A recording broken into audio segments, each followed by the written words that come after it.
collaborated to take this on as a regional effort. We are not done yet.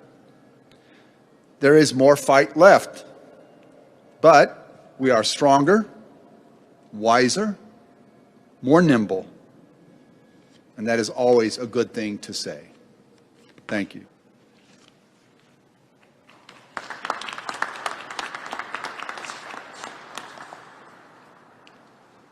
Thank you. 21 years ago, the community came together to save this building through the leadership of the individuals behind me. Now they came together to save lives again. It's my great pleasure to introduce to you one of our very first chairman of the bi-state, and Chairman Ed Eilert of the Johnson County Board of County Commissioners. Ed.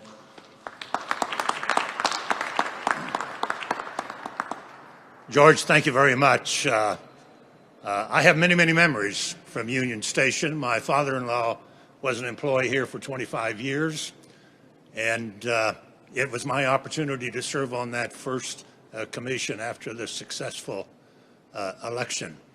So once again, a year later, we gather here and in harmony and remember the last 12 months. I want to introduce those who are with me here today who have been part of our effort. County Manager Penny Postoke Ferguson, Assistant County Manager Joe Connor, our Director of Public Health Department, Dr. Sami Arola, Dr. Joseph Lemaster, who's our Public Health Officer, was unable to be here today. And there are many, many more who have brought us to this point today. And I think it goes without saying, the last 12 months has been, we on the elected side of the dais have had to deal with issues I never anticipated the kind of decisions that we would be required to make. But working together, we were able to make those decisions. Our first responders, our MEDAC, our fire, our police, our school districts, our teachers, the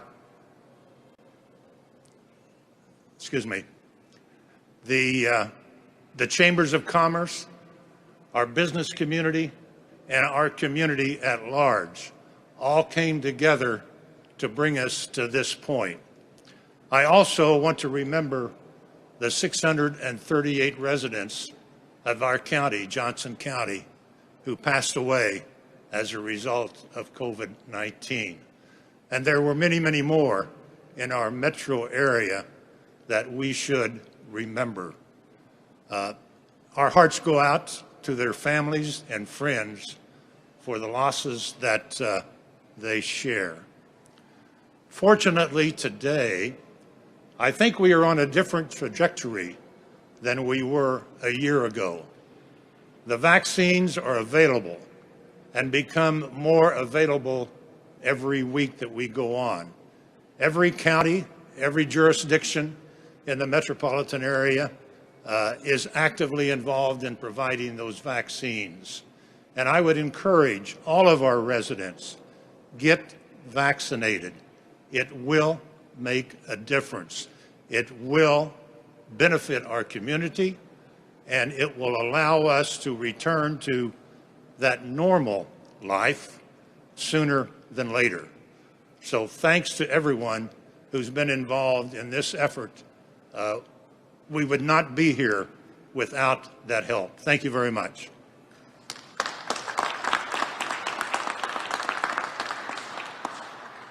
Thank you, Chairman Eilert. We are in Jackson County, and it is my great honor and pleasure to introduce to you County Executive Frank White, Jr. Frank?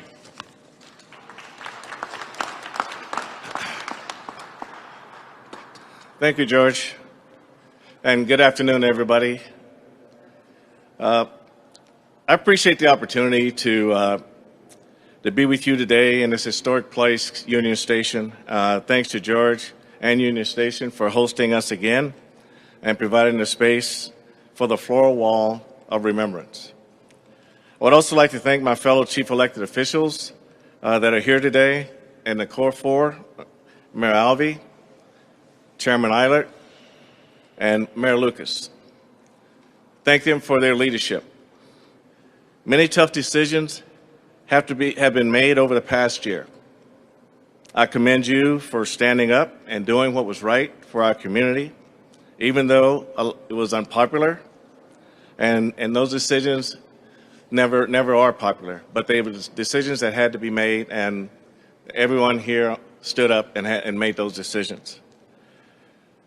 I'm grateful for the support of Jackson County Legislature for helping us get through this with great decisions and being good partners. And today I have with us 6th District Legislator Teresa Galvin. Thank you for your support. And also members of my executive team. You cannot get it done without those folks. A lot of hard hours, a lot of long hours, a lot of phone calls, a lot of discussions. And I'd like to recognize my Chief of Staff, Caleb Clifford, who's here, and also my Chief Administrative Officer, Sylvia Stevenson, who's with us today also. I'd also like to, last but not least, thank our County Health Department Director, Bridget Schaefer. Bridget and her staff, they worked tirelessly throughout this pandemic. And you guys fought through all the uncertainty, all through the negativity, all through the criticism, with dignity, grace, and respect. And I know you will continue to do this until this pandemic is over. Thank you for your sacrifices you made. Thank you to your staff. Thank you for protecting us. Thank you for a year of heroic efforts. And if everyone would join with me just for a short hand applause to Bridget and her staff at the Jackson County Health Department and all the health departments throughout our region who work tirelessly to keep us safe.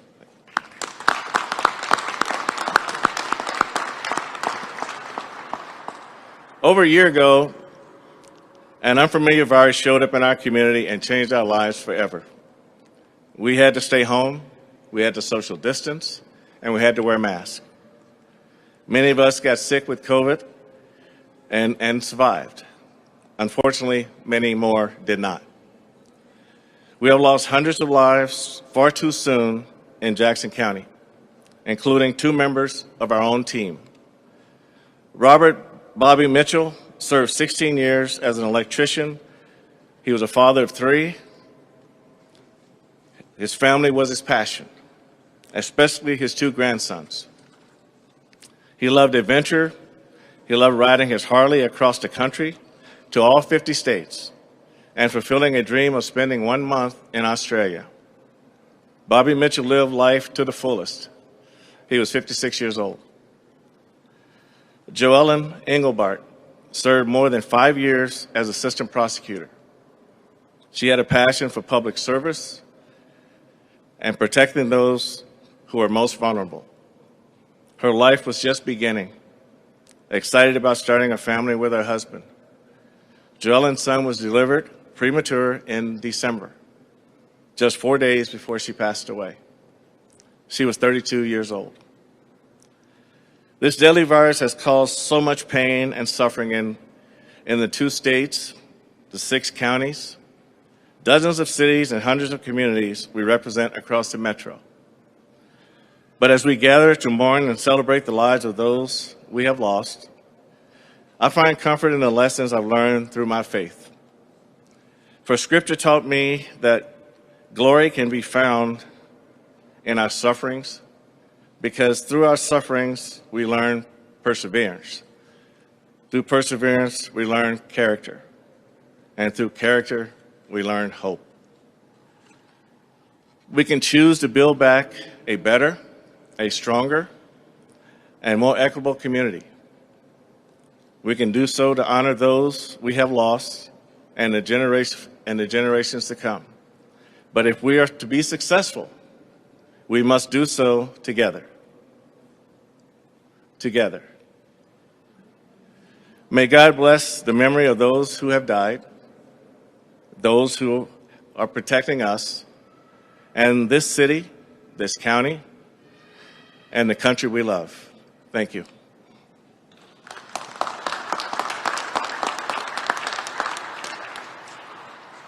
Thank you, County Executive White. Now it's my distinct pleasure, last but not least, the Mayor of Greater Kansas City, Mayor Quentin Lucas.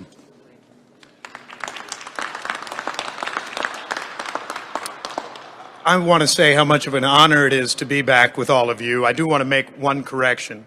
Mr. Costello noted that we were here 21 years ago to help jumpstart, restart this wonderful facility.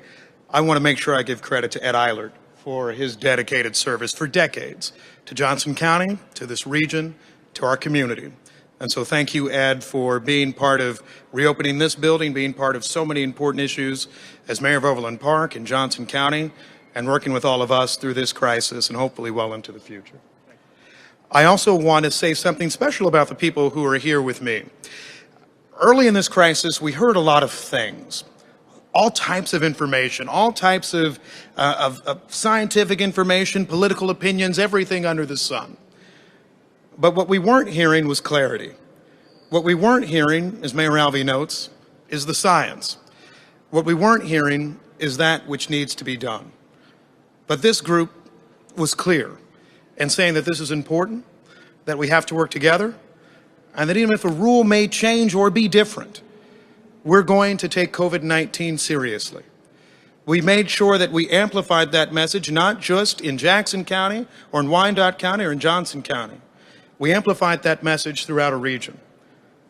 A few months ago, I had the chance to go to Fort Leavenworth, Kansas, and was visiting with folks on the military base. And a general there had stopped me and said, "How did you all manage to work together to get out certain messages? We listen to them every day." Not a Core 4 jurisdiction, not a Core 4 county, but somebody that heard our voices, somebody that heard our messages. In my office, I got another letter from a school teacher in Maryville, Missouri, who said much the same thing. Thank you all for making sure that we could hear, that our community could hear, how important it is that we do things like wear masks, how important it is that we have social distancing, and how important it is that we care about fundamentally saving lives. And so I thank these gentlemen who are with me and everyone that we've already mentioned today. I also thank them for our sometimes very interesting conversations. Usually when you talk about regional cooperation, we get a chance to talk about things like sports parades, all types of other celebrations. We had tough conversations. We had good conversations. And fundamentally, we had important conversations, recognizing that our goals were to save lives, even if it wasn't a constituent, even if it was somebody who lived miles and miles away. We wanted to make sure that if there was somebody that was out at the Legends, if there was somebody who was out in Lee Summit, somebody right here in Union Station, that we were doing all we could to make sure that they were safe and that their families were safe. We continue to amplify that message today as we talk about vaccines, working together once again to talk about vaccine rollouts and processes and to get ideas, to make sure that there's no pride in ownership. Instead, there's a pride in saving lives as we work together in this next phase of the pandemic. So although we recognize 1 year, we also recognize today that we have more work to do over the year ahead. How we responsibly reopen, how we recover, how we continue to share important scientific and medical advice. And I know a partner that I've had in connection with this was somebody that I knew as a councilman and someone that we've all known as health director for probably about 21 years. And that's Rex Archer. And when I first got elected to City Council in 2015, Dr. Archer talked to me about pandemics and our need to be better prepared and investment in public health. Not enough people listened to him. Not then, not in this pandemic.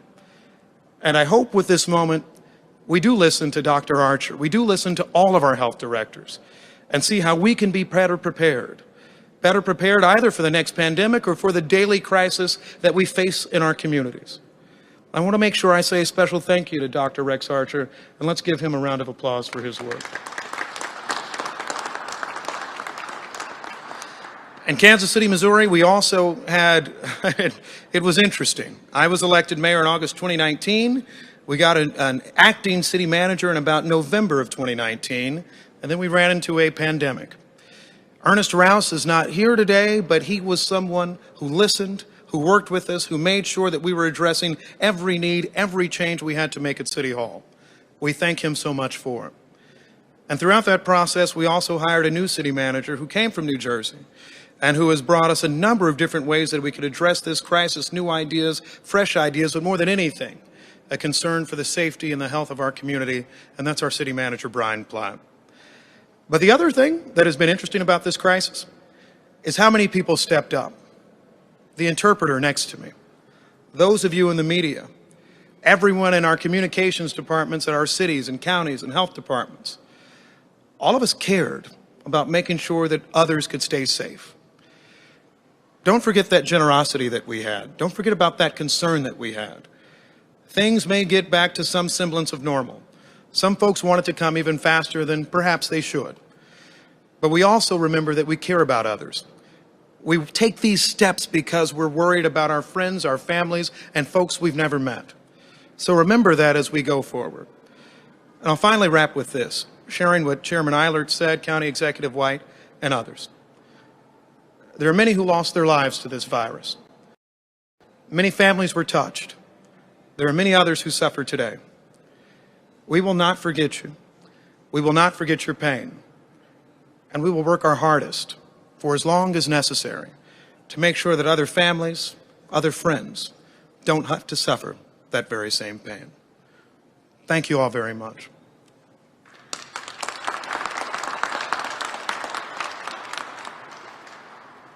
Well said, Mayor. I looked at the script and I was really hoping I didn't have to talk after you. You speak so eloquently, and thank you for being on our board of directors and helping us lead Union Station in the future. We appreciate that very much.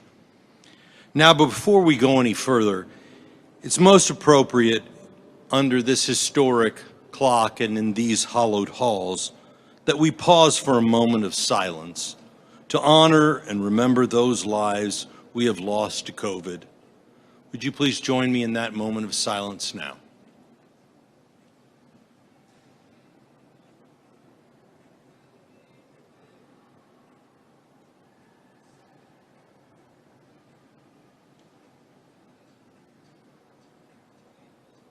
Thank you. Finally, behind me you will see this floral wall of remembrance created by Dan Miner's Studios. Each of the leaders here today have a message to place on this remembrance wall. And we would like all of Kansas City to come down and leave a note under in this historic wall and under this historic clock of your remembrance of the people that you lost and those that have supported the fight over the last year. We welcome everyone. Now I would invite the leaders that have helped us through this pandemic to be the first to put their note on this wall of remembrance. Gentlemen.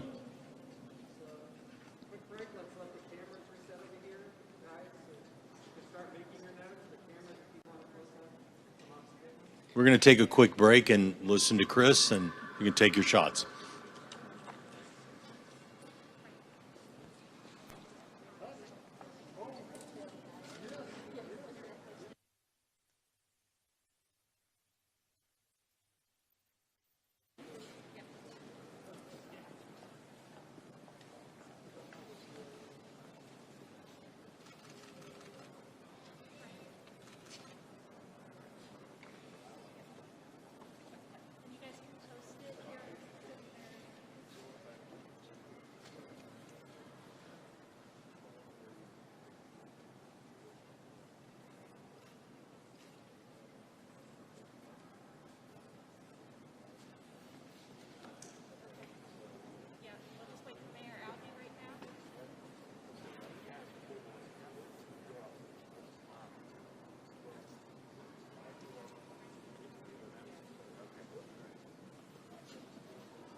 If we could have the health directors join our elected officials and join us.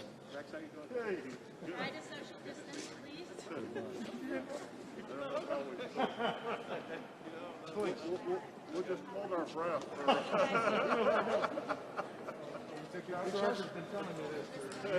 Yeah, just hold our breath. Are we trying to move this?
Were you here the whole time?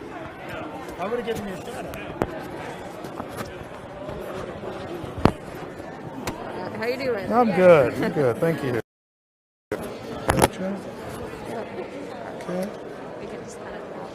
Okay, that'll work.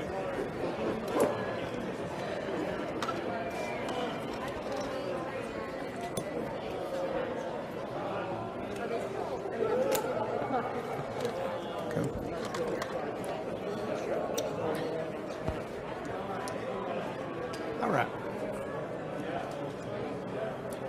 Everybody ready? All right. Go ahead. Okay, we wanted to ask you about how the vaccination at Arrowhead Clinic is coming together. What's the latest status as of today? So I'm excited that we are seeing more mass vaccination opportunities. That's been a key part of our strategy. I do want to thank and credit where it's due. The state of Missouri is giving us more opportunities now to have vaccinations in Kansas City. Dr. Rex Archer and I of the Kansas City Health Department today, we're talking about our efforts to grow even more vaccine opportunities for folks. But the thing that I think is most important is making sure those who are 65 and over still take advantage of the opportunities that have been extended to them. You can still call 311. We're noticing in the Kansas City Health Department that a lot of our emails were going to spam for folks, so opportunities are not being taken advantage of.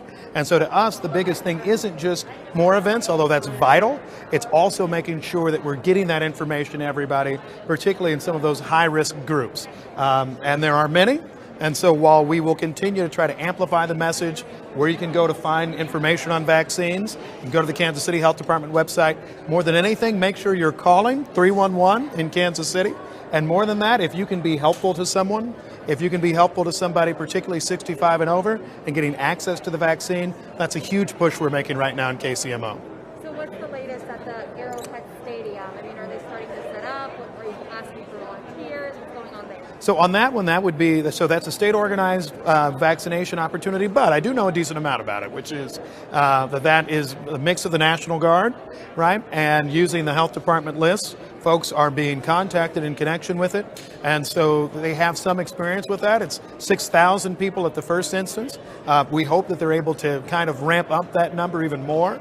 We continue to have vaccination opportunities through Operation Safe in the Northland. You can reach out to that website. We're really just trying to create as many opportunities as possible for anybody to be able to get access. But the work already begins. With state events, you'll have the National Guard as part, the State Health Department. For city events, we continue to work with every nonprofit that we have, every hospital. We continue to have a task force that does it, and we look forward to making sure we get enough needles and arms to get to the point that I think President Biden announced that we're back to normal summer barbecues by the 4th of July. Yes, ma'am.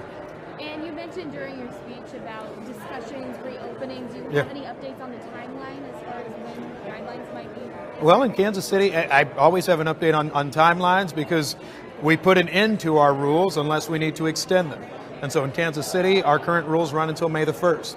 I think if I was a betting man, I would say that mask requirements likely stay around. We've heard that advice from the Centers for Disease Control, and so you'll likely see that into the summer months. There are other restrictions in Kansas City right now, a few capacity rules, at least 6 feet distances in restaurants and other venues. I think we're going to make sure we review all of those. We hear about masks in gyms as well as a common area of discussion.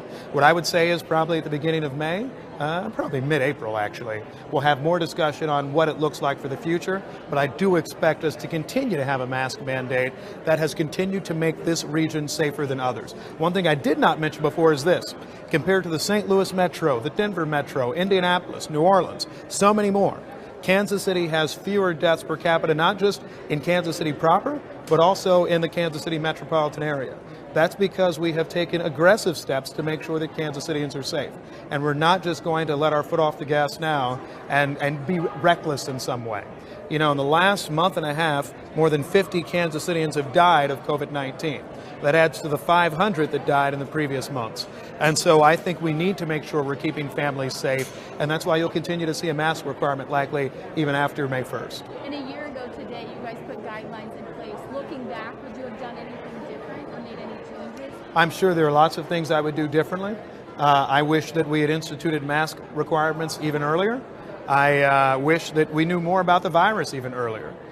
We did not. But look, I think compared to almost any American city and any American metro, I'm proud of the advice I received from Dr. Rex Archer. I'm proud of the responses we've made in the Kansas City metropolitan area, particularly given the fact that there has often been a difference of opinion, and sometimes in Missouri and sometimes in Kansas. You have counties that border Kansas City, Missouri, at least the counties in which we sit, that did not have mask requirements, that did not have some of the rules we've had.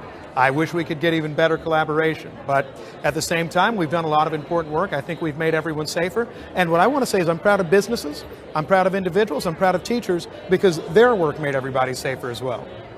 Everyone's writing something heartfelt on these notes. Can you share what was on yours and why it meant so much to you? You know who I care a lot about? I talked to some paramedics early in this pandemic, and they kept showing up and doing their job the same way every single day. The women and men of the Kansas City Fire Department, our frontline workers at hospitals, our police officers, they kept going. You know, we lost several employees of the Kansas City Fire Department this year to COVID-19, but they kept showing up. They kept doing their work. They kept going to those calls. Those are the people that I have such regard for, and my heart continues to go out to their families. You saw my interpreter as well, Michelle DeMartino, who lost both parents to COVID-19. And not only does she continue to work with us today, she worked with us right after she lost her parents. It's these people that want to make sure we're sharing and amplifying messages. And that to me is something that's so vital and important, and I thank them for that more than anything, because when we didn't know a lot about this, they were still showing up. They were still doing their jobs, and God bless them for it. Are there any regrets with closings of businesses, especially with financial stress that they're under now? You know, in connection with businesses and their financial stress, we are working our level best to make sure we support them. That's why I'm proud that Kansas City was the first jurisdiction to pass small business relief last spring before we knew how we'd even pay for it. We will continue to find ways that we support small businesses in particular. We have changed laws and ordinances. There's outdoor seating in streets now in Kansas City. We have done a number of things that will probably stay permanent, because our goal is to make sure that we make that difference long term for our communities. And so, yeah, are there things I would change? Absolutely. Anytime you have more than 500 people in your city who have died, thousands of people who've died in this metropolitan area, it'd be foolhardy for me to say that we were perfect, because we weren't. But what I think we were was caring, we were concerned, and we'll continue to care, we'll continue to be concerned, and we'll continue to make a difference to save people's lives, and also to make sure that we're working with businesses to give relief so that they can survive, so that they can pay their employees. Because people ask me about restaurants all the time. I worry about restaurant workers. I worry about waiters and waitresses, bartenders, and so many others who lost their jobs during this pandemic, who are still struggling today, who may not have been hired back yet.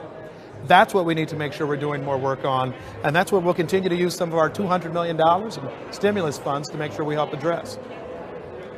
Looking back at the early days, how difficult of a decision was it to issue stay-at-home and mask mandates? It was, you don't run for mayor to ever shut anything down. You run for mayor to have ribbon cuttings, to have openings, to have this positive experience, to have all of the joy of it is to run a city.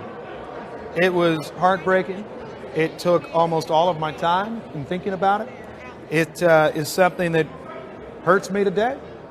You know what? It's hard to take food off somebody's table, but it's harder to see people die when you know you could have done more. And that's why we made the choices we did. And I think as we balance things, it was the right choice, but it was a damn tough one. All right. Thank you all. Thank you. Oh, you're still wired. Hold on. Good on. I was so ready to go.